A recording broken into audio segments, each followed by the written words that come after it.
जी students अस्सलाम वालेकुम। तो MD-CAT 2025 जो अभी रिसेंटली हुआ है वो अगर चारों सूबों का हम देखें UHS, KMU, सिंध MD-CAT, नाम्स और शहीद जुल्फ़कार अली भुट्टो मेडिकल यूनिवर्सिटी का अगर देखें तो इन सब का जो है MD-CAT उसमें से जो एटॉमिक स्ट्रक्चर के MCQs आए थे ना उसको मैंने यहाँ पर इकट्ठा करके सोल्व किए हैं।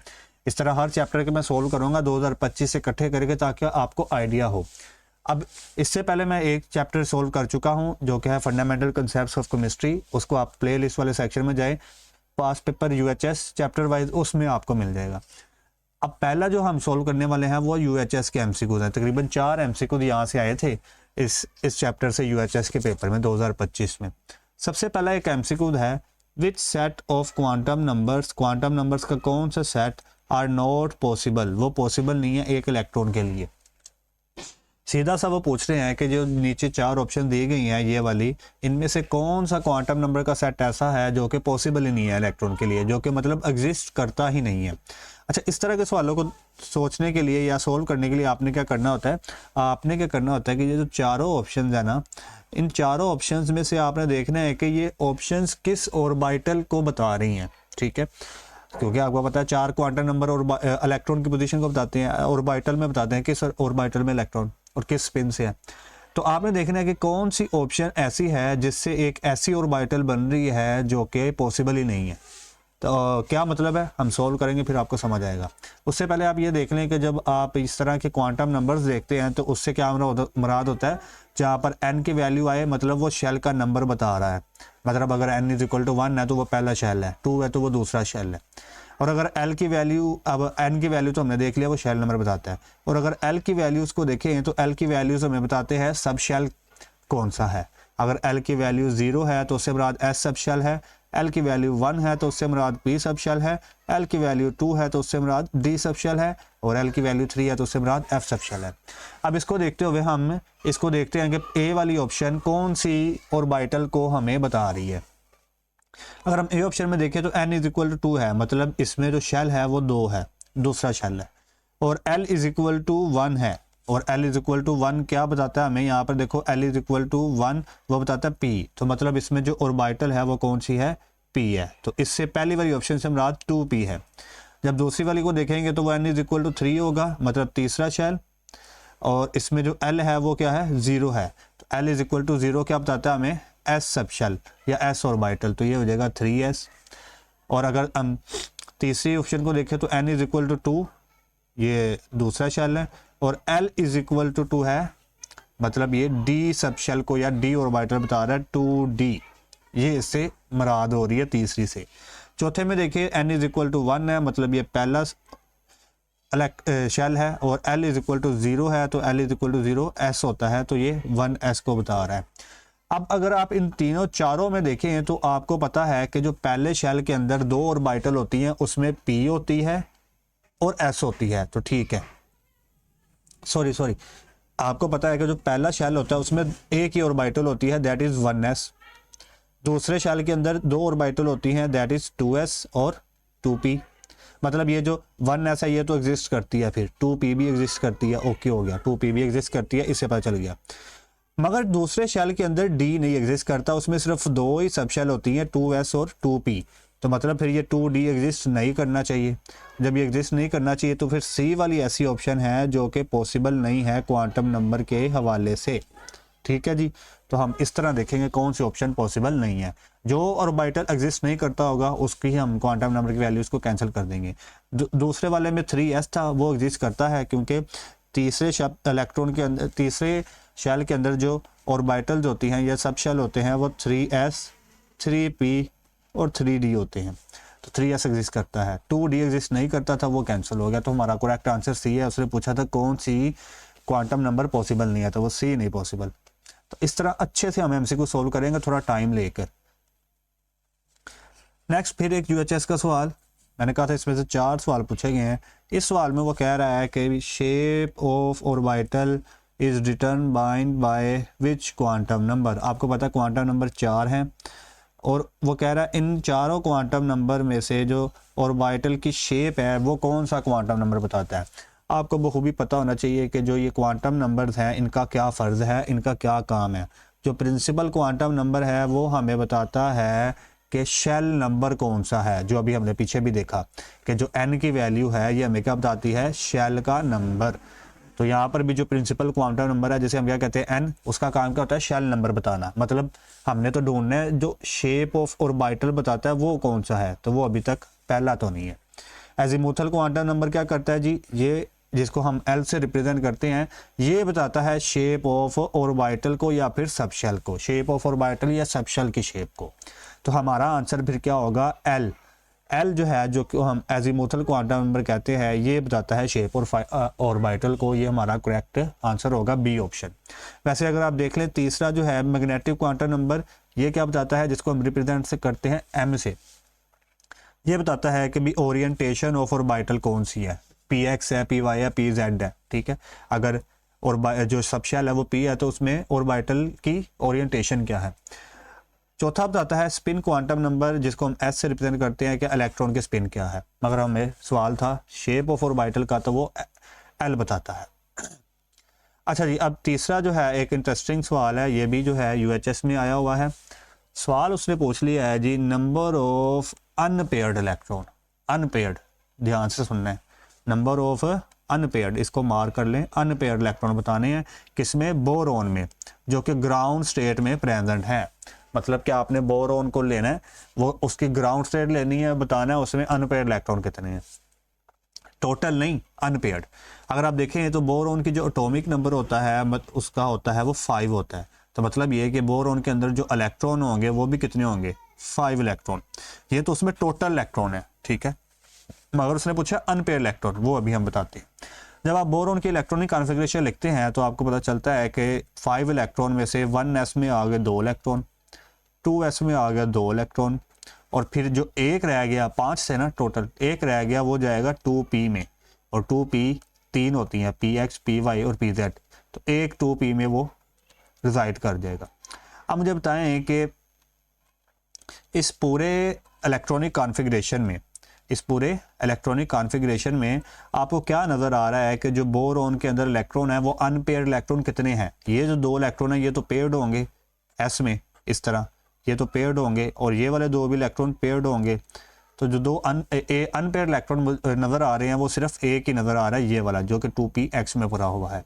तो इसमें अनपेयर्ड इलेक्ट्रॉन कितने होंगे, फिर एक। ग्राउंड स्टेट की बात कर रहा है, ग्राउंड स्टेट से मुराद के ये इलेक्ट्रॉन आगे एक्साइट नहीं किए, ठीक है, और जब एक्साइट नहीं किए तो फिर एक इलेक्ट्रॉन, अगर एक्साइट करते तो फिर ज़्यादा हो जाता। तो अभी इसमें एक इलेक्ट्रॉन है। ग्राउंड स्टेट, एक्साइटेड स्टेट आप हाइब्रिडाइजेशन में पढ़ते हैं। एक और सवाल UHS का, UHS 4 सवाल यहाँ से पूछ चुका है। तो ये सवाल है, कह रहा है जी नंबर ऑफ अनपेयर्ड इलेक्ट्रॉन, फिर अनपेयर्ड इलेक्ट्रॉन में उसने पूछ लिए हैं, present in the ground state of Fe+3। फिर Fe+3 एक आयन दे दी है, कह रहा है कि उसके जो नंबर ऑफ अनपेयर्ड इलेक्ट्रॉन हैं वो बताएं कितने हैं, और साथ बता दिया है कि आयरन का जो एटॉमिक नंबर है वो 26 होता है। बच्चों आयरन का जब एटॉमिक नंबर 26 है, मतलब इस पर कोई चार्ज अभी नहीं है, तो तब इसमें मुराद क्या है कि इसमें जो इलेक्ट्रॉन होंगे वो कितने होंगे, 26 इलेक्ट्रॉन होंगे। कब, जब इस पर कोई चार्ज नहीं है, ठीक है।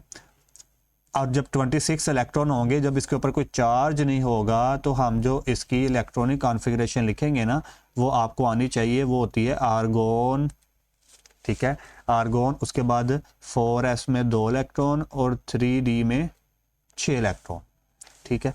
ये आपने इसकी इलेक्ट्रॉनिक कॉन्फ़िगरेशन लिखी जब इसके ऊपर चार्ज कोई नहीं है। और उसने जो सवाल पूछा, उसने पूछा है कि Fe+3 में कितने इलेक्ट्रॉन होंगे वो बताएं। अनपेयर्ड इलेक्ट्रॉन, अनपेयर्ड हमने पूछा है, ठीक है। तो जब आप देखेंगे कि Fe+3 की इलेक्ट्रॉनिक कॉन्फ़िगरेशन, तो आपको पहले तो ये देखना है कि Fe+3 में इलेक्ट्रॉन कितने होंगे। Fe में होते हैं 26 इलेक्ट्रॉन, और जब +3 का मतलब इसमें से 3 इलेक्ट्रॉन निकाल दो तो 23 इलेक्ट्रॉन रह गए। और जब 3 इलेक्ट्रॉन जो आपने निकाले हैं ना, वो एम नहीं निकाल देने के यहाँ से डी से निकाल देते हैं, वो पहले आपने निकालने हैं एस से, 2 यहाँ से गए और 1 यहाँ से गया। तो अब इसकी इलेक्ट्रॉनिक कॉन्फ़िगरेशन क्या रह जाएगी, आर्गोन 4s में तो 0 रह गए, और 3d में कितने रह गए, 5 में से 1 गया तो 6 में से 1 गया तो 5 रह गए, ठीक है। इसको अगर मैं यहाँ पर इलेक्ट्रॉनिक कॉन्फ़िगरेशन इसकी लिख के दिखाऊं तो आर्गोन 4s में 0 रह गया, उसको हम लिखते नहीं है। 3d, डी के 5 ऑर्बिटल होते हैं, आपको पता होना चाहिए। और उसमें से जो इलेक्ट्रॉन है वो किस में रहेंगे, अकॉर्डिंग टू हुंड्स रूल जो इलेक्ट्रॉन है वो हम इस तरह नहीं प्लेस करेंगे कि एक में 2 इलेक्ट्रॉन, पहले सब में एक एक इलेक्ट्रॉन प्लेस करेंगे, एक एक, तो इसकी ये 5 इलेक्ट्रॉन इस तरह फिल हो जाएंगे।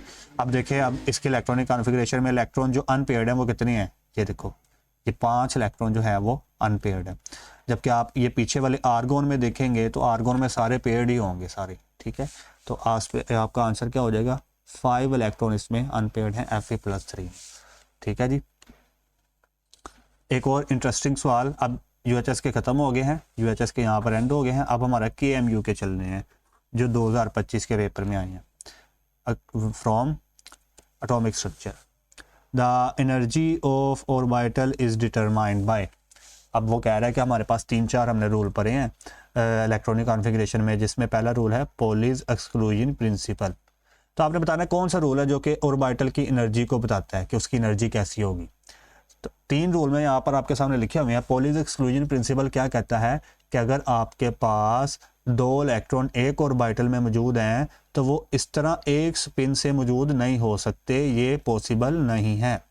वो कैसे मौजूद होंगे, अगर 2 इलेक्ट्रॉन एक ऑर्बिटल में मौजूद हैं तो उनकी स्पिन हमेशा डिफरेंट होनी चाहिए, इस तरह की, ये करेक्ट है। मगर ये एनर्जी ऑफ ऑर्बिटल तो नहीं बता रहा, तो हमारा आंसर ये नहीं हो सकता, क्योंकि हमें तो वो ढूंढना है रूल जो कि एनर्जी ऑफ ऑर्बिटल बताता हो। अच्छा, दूसरा रूल कह रहा है हुंड्स रूल, ये कहता है कि अगर आपके पास 2 या 2 से ज़्यादा डीजेनरेट ऑर्बिटल हो, मतलब जिनकी एनर्जी सेम हो, जिस तरह ये 2p के 3 ऑर्बिटल होते हैं, 2px, py, 2pz, तो कह रहा है जब आपके पास डीजेनरेट ऑर्बिटल मौजूद हो तो उनमें जब आप इलेक्ट्रॉन फिल करेंगे तो वो इस तरह फिल करेंगे कि पहले हर एक ऑर्बिटल में एक एक इलेक्ट्रॉन रखेंगे, ठीक है। ऐसा नहीं करना कि आप जब आपके पास इलेक्ट्रॉन हो तो आपने क्या करना है, ऐसा नहीं करना कि पहले इसके अंदर जो है एक इलेक्ट्रॉन रख दिया, दूसरा भी इसी में रख के फिर अगला इसमें रखना है, ऐसा नहीं करना आपने। हुंड्स रूल ये कहता है कि पहले सब में एक एक इलेक्ट्रॉन रखें, फिर अगर बचिया है तो उसको दोबारा वापस से इसी तरह एक एक रखें। मगर ये भी तो एनर्जी ऑफ ऑर्बिटल नहीं बता रहा, ये भी तो इलेक्ट्रॉन रखने का तरीका बता रहा है, तो ये भी हमारा आंसर नहीं होगा। नेक्स्ट रूल है N+L रूल, जो कि कहता है कि अगर किसी ऑर्बिटल की N+L वैल्यू ग्रेटर आई तो उसकी जो एनर्जी होगी वो भी ग्रेटर होगी।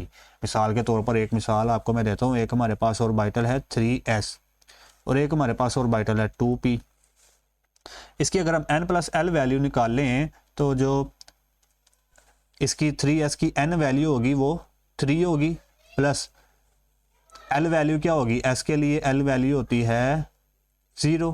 आपको ये मैं पीछे पढ़ा चुका हूँ कि l की वैल्यू किसके लिए क्या होती है, ये देखो l की वैल्यू 0 होती है s के लिए, ये ठीक है, ये इसको आपने ज़हन में रखना है। तो जब 3s में हम N+L वैल्यू लिखेंगे तो n तो हो गया 3, l वैल्यू क्या होगी s की 0, और इसके लिए जब हम N+L वैल्यू लिखेंगे तो n तो हो गया 2, प्लस l p के लिए l की वैल्यू क्या होगी 1, तो ये 3 + 0 3 और 2 + 1 3, तो इसकी तो एनर्जी बराबर आ गई है, ठीक है। तो हमने कहा था कि जो N+L वैल्यू है वो बताती है कि अगर किसी की N+L वैल्यू ग्रेटर हुई तो इसकी एनर्जी ज़्यादा होगी, ठीक है। मगर इनकी तो बराबर आ गई है N+L वैल्यू, तो अब किसकी एनर्जी ज़्यादा होगी, अब उसकी एनर्जी ज़्यादा होगी जिसकी n वैल्यू ज़्यादा है, 3 ज़्यादा है तो इसकी एनर्जी ज़्यादा होगी, 3s की एनर्जी ज़्यादा होगी, ठीक है। अगर आप इसको ना 2p को ना लेते तो आप यहाँ पर 3s ले लेते, 3s की जगह पर 2p की जगह पर जो है आप 3p ले लेते, फिर क्या होनी थी, n वैल्यू आ जानी थी 3 और p वैल्यू आ जानी थी हमारे पास 1, 3 + 1 4, तो अब तो ये ज़्यादा हो जानी थी एनर्जी, ठीक है। तो इस तरह आप किसी भी ऑर्बिटल की एनर्जी बताते हैं N+L रूल से, जो उसने पूछा था कि एनर्जी ऑफ ऑर्बिटल किससे बनाते हैं, N+L रूल से। वो मैंने आपको इस वजह से निकाल के बताई यहाँ पर एनर्जी ऑफ ऑर्बिटल, कि आपको कहीं सवाल आ जाए कि किस ऑर्बिटल की एनर्जी ज़्यादा है तो आप उसको फिर कर पाए। और ये भी ध्यान रखें, जिस ऑर्बिटल की एनर्जी ज़्यादा हो ना, जिस तरह यहाँ पर 3p की ज़्यादा आई है, इसकी एनर्जी ज़्यादा आई है, वो मैंने पहले का सिंबल लिखा हुआ है, ये देखो 3p की एनर्जी ज़्यादा आई है तो हम इसको बाद में फिल करेंगे, पहले 3s को फिल करेंगे, ठीक है। नेक्स्ट सवाल है हमारे पास KMU का ही कि according to Planck's quantum theory के मुताबिक if frequency of a photon is double, अगर हम फ्रीक्वेंसी को क्या कर दें, फ्रीक्वेंसी की वैल्यू को क्या कर दें, डबल कर दें, 2f कर दें, then the value of h will becomes, तो h की वैल्यू कितनी होगी। सबसे पहले तो आपको फ्रीक्वेंसी और h का रिलेशन पता होना चाहिए। आपको पता है कि प्लांक्स क्वांटम थ्योरी कहती है कि जो एनर्जी ऑफ फोटोन है वो डायरेक्टली प्रोपोर्शनल है फ्रीक्वेंसी ऑफ फोटोन के, ठीक है। और जब आप इसको प्रोपोर्शनैलिटी को ख़त्म करते हो तो E इज इक्वल टू आ जाता है एक कांस्टेंट जिसको हम कहते हैं H, प्लैंक कांस्टेंट, और F आ जाता है। अब इसमें अगर फ्रीक्वेंसी को और H को अलग अलग करें तो E over H is equal to आ जाएगा फ्रीक्वेंसी। अब इसमें वो कह रहा है कि अगर हम ये फ्रीक्वेंसी को क्या कर दें, ज़्यादा डबल कर दें, 2f कर दें, तो फिर H की वैल्यू क्या होगी। आपने ये नहीं कहना कि H की वैल्यू हाफ हो जाएगी, ना ना ना ना ना, H की वैल्यू को हाफ नहीं करना आपने, ठीक है। तो आपने ये बताना है क्योंकि H एक कांस्टेंट है जिसका नाम क्या है, प्लैंक्स कांस्टेंट, और कांस्टेंट से क्या मुराद होता है कि ये कभी भी चेंज नहीं होगा, प्लैंक्स कांस्टेंट। इसकी वैल्यू तकरीबन 6.2 10 की पावर -34 जूल इंटू सेकेंड होती है, इतनी होती है तकरीबन। तो जो कांस्टेंट है वो हमेशा कभी भी चेंज नहीं होता। आप फ्रीक्वेंसी एनर्जी को जितना मर्जी डबल ट्रिपल करते जाएं तो ये इसकी वैल्यू हमेशा कांस्टेंट ही रहेगी, तो ये अनचेंज रहेगा। डी ऑप्शन इसकी। ये थोड़ा सा ट्रिकी बच्चों को घुमाने के लिए। बच्चे क्या करते हैं, इधर इसको 2f कर देते हैं और देखते हैं h की वैल्यू पे क्या फ़र्क पड़ेगा, कोई फ़र्क नहीं पड़ेगा, ठीक है। और वो अच्छा, अगला सवाल है KMU का। अब ये सवाल उसने सिर्फ ये पूछा है कि स्पेक्ट्रल सीरीज हाइड्रोजन एटम की कितनी बनती हैं। स्पेक्ट्रल सीरीज आपने एक टॉपिक पढ़ा था, एटॉमिक स्पेक्ट्रम ऑफ हाइड्रोजन, तो उसमें पता चला था कि इसकी 5 स्पेक्ट्रल सीरीज बनती हैं, 1 2 3 4 5। अब इसका हमारा तो आंसर हो गया कि हाइड्रोजन की 5 स्पेक्ट्रल सीरीज बनती हैं, सी ऑप्शन। मगर हमें ये भी देखना है कि कौन कौन सी है ताकि आपको फ्यूचर में याद रहे। इस वीडियो का मकसद सिर्फ ये नहीं है कि तुम लोग को आंसर बताता जाऊँ, मैं तुम लोग को कुछ ना कुछ नॉलेज देना चाह रहा हूँ। तो सबसे पहले लेमैन सीरीज है जो कि किस रीजन में लाई करती है, यूवी रीजन में। इसका रीजन क्या है, यूवी। फिर है बाल्मर सीरीज जो कि किस रीजन में लाई करती है, विजिबल में। देन पास्चन जो कि किस रीजन में लाई करती है, आईआर में। बाकी तीनों जो हैं ब्रैकेट, पास्चन, पफंड, ये आईआर रीजन में लाई करती हैं। इसमें तो सबसे ज़्यादा मशहूर है ना जो पूछा जाता है वो हमारे पास, जो सबसे ज़्यादा पूछा जाता है वो ये वाला बाल्मर सीरीज़। बाल्मर किस सीरीज़ किस में लाई करती है ये आपने बताना है। तो ये लाई करती है विजिबल रीजन में, ये आपने बताना है, ठीक है। अब इसके अलावा जो आपसे इस सीरीज़ में से सवाल पूछा जाता है वो ये पूछा जाता है कि लेमैन सीरीज़ में इलेक्ट्रॉन कहाँ से कहाँ तक गिरता है। तो लेमैन सीरीज़ में जो इलेक्ट्रॉन गिरता है वो पहले शेल तक आता है और कहाँ से गिरता है, दूसरे, तीसरे, चौथे शेल से। तो N1 N2 की वैल्यूज़ आपको याद होनी चाहिए। जहाँ पर इलेक्ट्रॉन गिरता है वो N1 होता है, जहाँ से गिरता है वो N2 होता है। तो यहाँ पर N1 जो है वो हमेशा 1 होगा और N2 2 3 4, इसका N1 2 होगा, इसका N1 3 और इसका N1 4 और इसका N1 5। ये आपको याद होना चाहिए। N2 तो है उससे एक ज़्यादा, जिस तरह N1 2 है यहाँ पर, तो N2 जो है वो हमेशा 3 4 5 उससे ज़्यादा ऊपर से गिरेगा ना। तो ये हमारे पास एक सवाल। एक और सवाल KMU का ही, उसने भी इस बार 4 सवाल यहाँ से उठाए हैं। What is the correct electronic configuration for an element with atomic number 24? एक एलिमेंट है जिसका एटॉमिक नंबर है 24, तो बता रहे हैं कि इसकी इलेक्ट्रॉनिक कॉन्फ़िगरेशन करेक्ट कौन सी होगी। सबसे पहले तो ये देख लें कि जो एटॉमिक नंबर 24 होता है ना वो क्रोमियम का होता है। क्रोमियम एटॉमिक नंबर 24 होता है। मतलब इसमें 24 इलेक्ट्रॉन होंगे। जब इसकी इलेक्ट्रॉनिक कॉन्फ़िगरेशन लिखते हैं ना तो हमें पता चलता है इलेक्ट्रॉनिक कॉन्फ़िगरेशन क्रोमियम की कि इसमें 24 इलेक्ट्रॉन इस तरह फिल हैं कि 1s में 2 इलेक्ट्रॉन आगे, 2s में 2 इलेक्ट्रॉन आगे, 2p में 6 इलेक्ट्रॉन आगे, 10 हो गए, 3s में 2 इलेक्ट्रॉन आगे, 3p में 6 इलेक्ट्रॉन आगे, कितने हो गए, 20 हो गए, नहीं 10 और 18 हो गए। फिर आता है हमारे पास 4s में 2 इलेक्ट्रॉन आगे, 20 हो गए। बाकी कितने इलेक्ट्रॉन रह गए हैं, 4। तो बच्चे क्या करते हैं, बाकी के जो 4 इलेक्ट्रॉन हैं वो फिल कर देते हैं यहाँ पर 3d में 4 इलेक्ट्रॉन। अच्छा, ये इलेक्ट्रॉनिक कॉन्फ़िगरेशन ना लिखने की ट्रिक है, आपको कैसे पता चला कि 1s के बाद 2s आना है फिर 2p आना है। तो ये ट्रिक मैंने एक वीडियो में बताई है जो कि मैं आपको यहाँ पर शो भी करवा रहा हूँ, तो उस वीडियो में आप ज़रूर इसको देख लें। उसके बाद फिर आ जाता है 3s अब अच्छा, मैं बता रहा था कि बच्चे यहाँ पर ये 3D ये इलेक्ट्रॉनिक कॉन्फ़िगरेशन को करेक्ट मानते हैं, जबकि आपने पढ़ा है कि जो हमारे पास कॉपर और क्रोमियम है इनमें अबनॉर्मल इलेक्ट्रॉनिक कॉन्फ़िगरेशन पाई जाती है। मतलब जब हमारे पास रूल है इलेक्ट्रॉनिक कॉन्फ़िगरेशन लिखने का, उससे थोड़ी सी हट के इसमें इलेक्ट्रॉनिक कॉन्फ़िगरेशन पाई जाती है। कैसे? यहाँ पर जो होता है ना, ये 4s और 3d यहाँ पर थोड़ा सा फ़र्क आता है। फ़र्क क्या आता है अभी?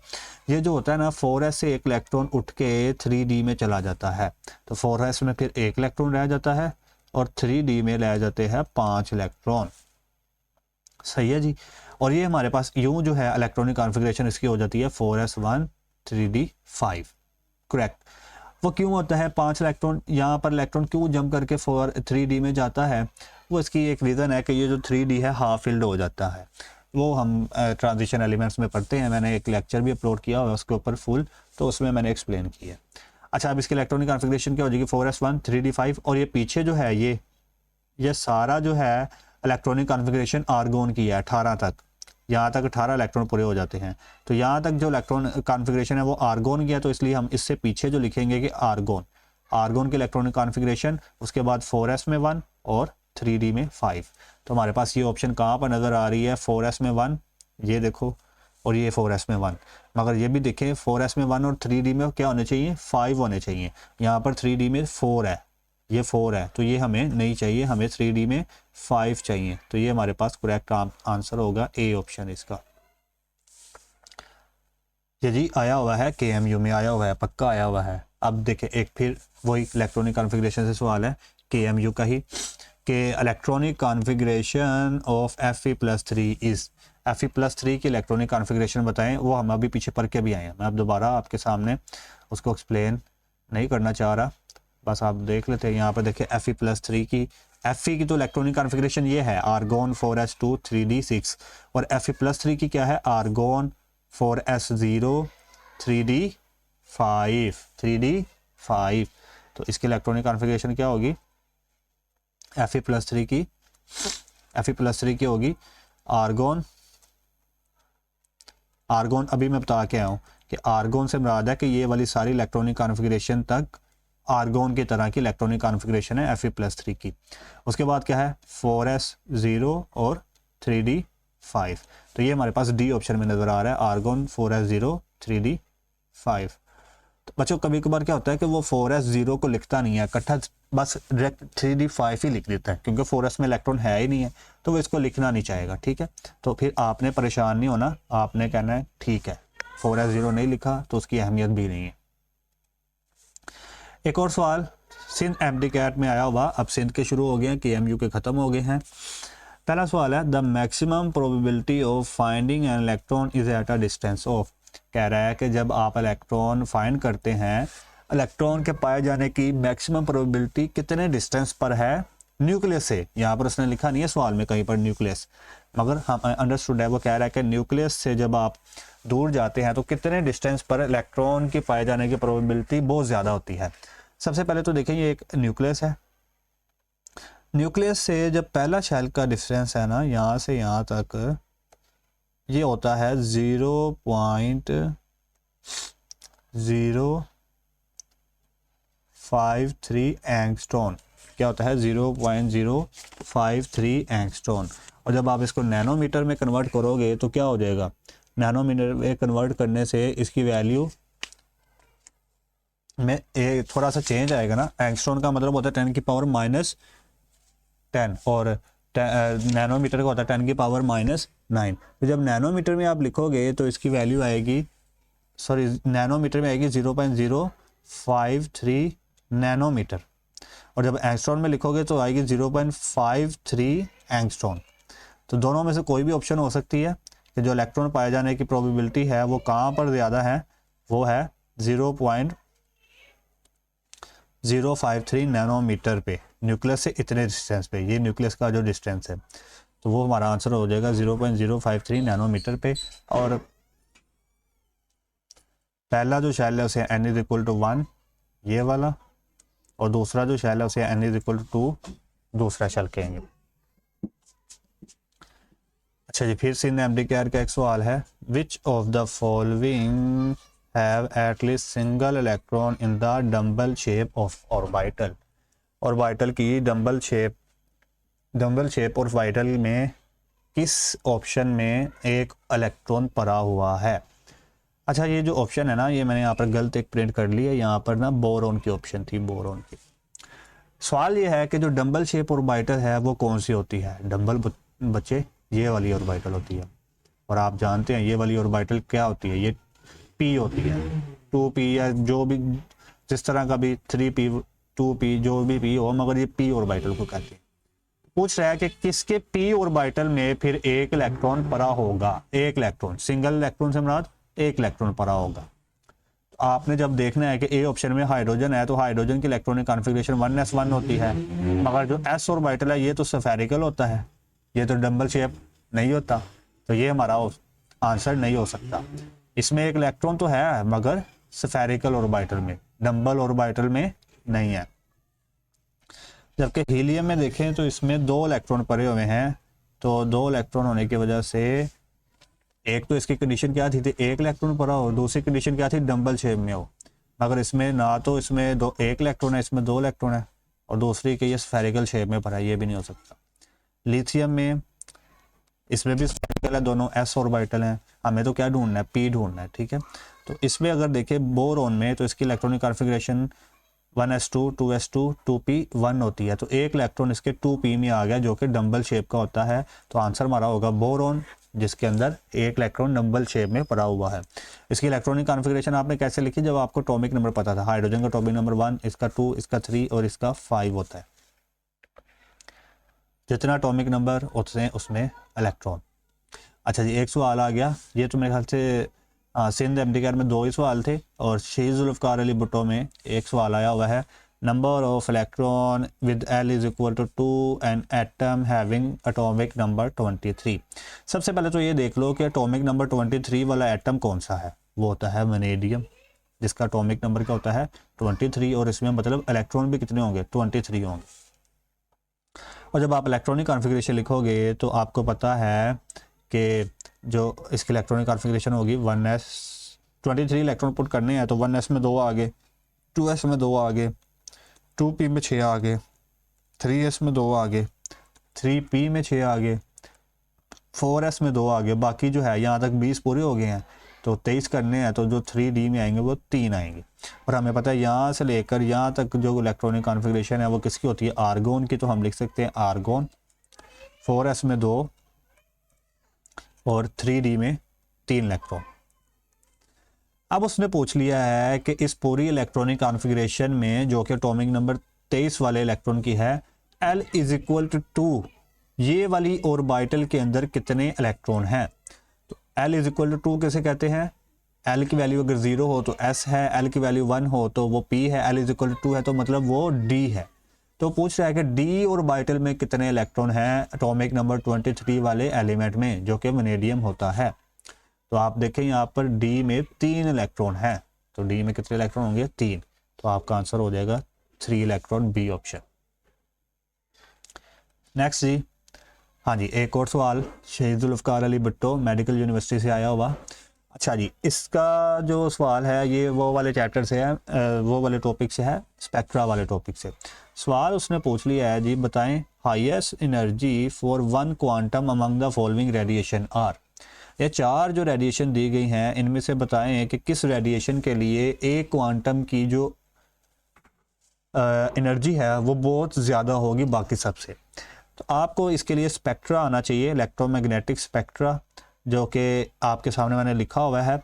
ये स्पेक्ट्रा जब आप देखते हैं ना तो आपको पता चलता है कि इस स्पेक्ट्रा में इधर से लेफ़्ट से राइट की तरफ मूव करते वक्त, यहाँ से लेफ़्ट से राइट की तरफ मूव करते वक्त इस तरफ जाते हुए जो क्या ट्रेंड है, जब आप एनर्जी का ट्रेंड इसमें फॉलो करते हैं, तो याद रख लें कि लेफ़्ट से राइट जाते हुए जो आप स्पेक्ट्रा जब जाते हैं लेफ़्ट से राइट, इधर से इधर की तरफ, तो जो एनर्जी है वो डिक्रीज़ होती है गामा रेज से रेडियो वेव्स की तरफ जाते हुए, फ्रीक्वेंसी चूँकि एनर्जी की तरह ही बिहेव करती है तो ये भी डिक्रीज़ होती है, मगर जो लैम्डा है वो इंक्रीज़ होता है। मतलब ये कि इसमें सबसे ज़्यादा एनर्जी फिर किसकी होगी, इनमें सबसे ज़्यादा एनर्जी होगी, चूँकि इधर से इधर जाते हुए डिक्रीज़ हो रही है तो सबसे ज़्यादा गैमा रेज़ की होगी, फिर एक्स रेज़ की होगी, फिर यूवी की होगी, फिर विजिबल की होगी, फिर आईआर की, फिर माइक्रोवेव की और रेडियो वेव की सबसे कम होगी। जो दी गई ऑप्शन है हमारे पास माइक्रोवेव, इंफ्रारेड, अल्ट्रावायलेट और विजिबल, वो यहाँ पर है। ये देखो अल्ट्रावायलेट, विजिबल, इंफ्रारेड, माइक्रोवेव। तो इन चारों में सबसे ज़्यादा एनर्जी किसकी है, फिर अल्ट्रावायलेट की। तो हमारा ऑप्शंस में जो आंसर होगा वो अल्ट्रावायलेट सी होगा कि इसकी एनर्जी इन चारों में से ज़्यादा होगी। अगर रेडियो उसका आंसर आता ना लैम्डा का, वेवलेंथ का, तो वेवलेंथ का रिलेशन उल्टा है। देखो एनर्जी डिक्रीज हो रही है, वेवलेंथ इंक्रीज, तो फिर जो है हमारे पास माइक्रोवेव आंसर होना था कि इसकी इन चारों में से माइक्रोवेव की फिर जो है वो लैम्डा ज़्यादा होनी थी, हाई होनी थी।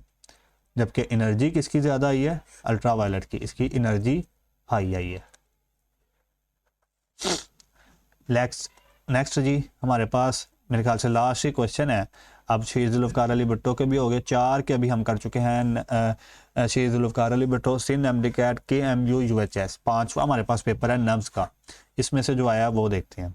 अच्छा जी, नब्ज़ के पेपर में एक सवाल है हमारे पास, वो कह रहा है जी the number of electron in the sub shell can be calculated from the formula. एक 3-4 फार्मूलाज थे जिसके मुताबिक अगर हमें नंबर ऑफ इलेक्ट्रॉन निकालने हैं किसमें, सब शेल में, तो उसका फार्मूला होता है 2 × 2l+1। अगर मैं आपके सामने एक एग्जांपल भी सोल्व करके दिखाऊं इस फॉर्मूले से, तो अगर आपने जो P सब शेल है इसके अंदर इलेक्ट्रॉन निकालने हैं तो P के लिए L की वैल्यू कितनी होती है, 1। तो आप इस फॉर्मूले में L की वैल्यू 1 रख दें तो ये क्या आएगा आंसर, 2 × 2, L की वैल्यू क्या रखेंगे, 1+1, तो 2 × 2 1 दा 2+1, तो 2 + 1 3, 2 3 दा 6, मतलब P सब शेल में जो इलेक्ट्रॉन होंगे वो कितने होंगे, 6 इलेक्ट्रॉन होंगे।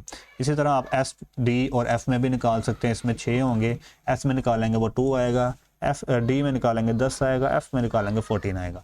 तो सवाल क्लियर हो गया कि number of electron subshell में 2 × 2l+1 वाले फॉर्मूले से निकाले जाते हैं, जो कि D ऑप्शन में है।